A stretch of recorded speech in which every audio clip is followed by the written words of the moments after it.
Biden, Obama, or the Bush administration helped this guy out, but he knows something.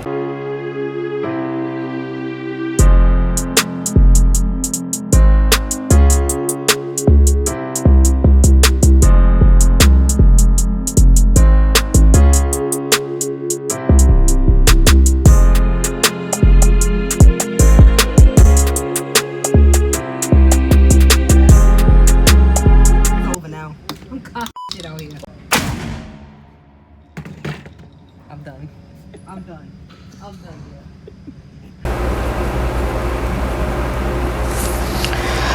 All right. I wanted to talk a little bit about the situation that's going on with Brittney Griner. First and foremost, the first thing that I do want to say is I am grateful that she's home. I'm grateful that she's home. That's first and foremost. We have to get that out of the way before we start to get into our own opinions and our own theories and our own conclusions to what's truly happening. So the fact that she was held over there for over 250 days, 270 days, her family and her friends, as well as her fans, missed her dearly. And all spectators, I'm sure, hope that she came home in one piece, alive. So it's something heavy that we all seem to feel when someone that looks like us is in a predicament that they have no control over, as well as ourselves. So I know that a lot of people just have a breath of fresh air, but I'm sure that this story is not over. I'm 100% sure that this story is not over. So for those who don't know what's going on with Brittney Griner, she was arrested in February this year, 2022, for vape cartridges found in her luggage while she was in Russia, flying from out of New York. And in Russia, their laws are very straightforward. Anything over 6 grams is going to be an offense, and then anything over, I believe, 8 or 9 is bad. It's bad. I'm really not sure, well, I forget how many ounces that she had on her. So basically she spent 10 months in prison.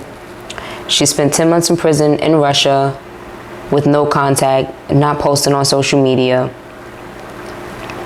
And today we find out that she's home after being away, facing almost 9 years for some vape cartridges. Now, I respect Russia's law. Law is law.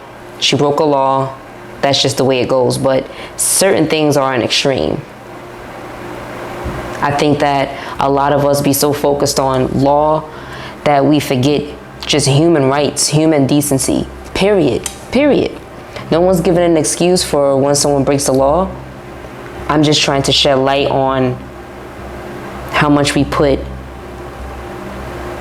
these systems and these man-made rules over what's important.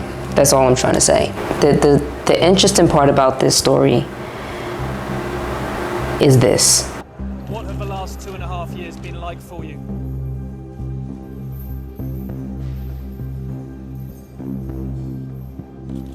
Why do the Americans want you so badly? Go and ask them. Go and ask Bush administration, Obama administration. Go and ask Mrs. Clinton. Clinton will explain why they did. I don't know. I can talk to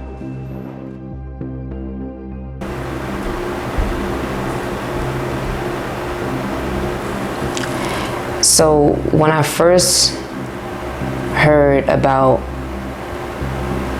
this story, I didn't give my 2 cents because I understand how hard it is to fight for someone or something outside of the U.S. soil. But what raised an eyebrow for me is who the hell is Viktor Bout? Who is he? And not only who is he, why was he over here in the first place? And not only was he over here in prison for smuggling firearms, or he's an international arms dealer, I get it. But what I'm trying to say is, why was he here? This is the reason why I created this. This is the reason why I created this this YouTube series called Flip the Tassel, where we graduate in our thoughts. Because the media will present to us that Brittney is free. And within my community, we will celebrate that and we will stay on that. So I call it selective outrage. She's home, but shouldn't you be a little bit more worried as to how a Russian got over here in the first place? And why was he in jail? And what was he talking about in this video? That raises an eyebrow. We need to stop doing this superficial thinking. We need to go into depth. Things are hidden in plain sight. Plain sight, right in front of us. But we regurgitate the same information across multiple platforms, and we really never know the root of the problem. And the root of the problem is the truth. So the only reason why I'm questioning it is because we are on soil that has a pattern of being in positions that are very, very bizarre. Being in situations, funding certain administrations and funding certain projects, but then telling us as the American people that these are terrorists. But they're funding. Now, I'm not trying to say that for sure. I'm not saying that Biden, Obama, or the Bush administration helped this guy out, but he knows something. He's obviously frustrated. If you know anything about body language.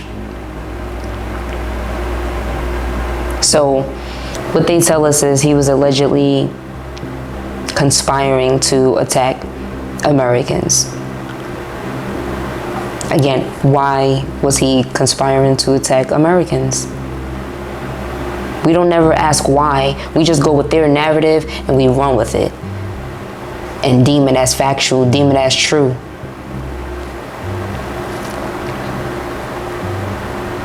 Somebody that's an international arms dealer, for people that don't know what that is, it's it's gun trafficking. It's gun trafficking, that's all it is. Why? Why was he upset? Why was he sent by Russia? Did he formally work for us at some point? Like, these are the questions that I want people to ask. Was he a pawn in this story, and Brittney was checkmate?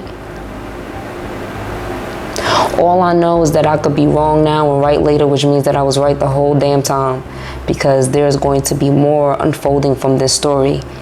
What I want us all to do collectively is to put our minds in the right place. We all know that it's politics, and it being politics doesn't mean that you negate the fact that the level of critical thinking has really shrunk over the last decade. And I'm just here to get it out there. I'm here to tell people to think further into this story. Congratulate Brittney, love on her, wish her well, but let's start thinking. Let's start seeing what's really about to come about, because there's a movie called A Merchant of Death, represented by, if I'm not mistaken, a doctor helping a policeman get revenge on someone who killed the policeman's family 25 years ago. 25 years was the sentence that Viktor Bout was supposed to serve before he was recently released. Things are hidden in plain sight. So let's do some reverse mental engineering here, and let's get down to the bottom of it. What aren't they telling us? That's my point. Flip the tassel.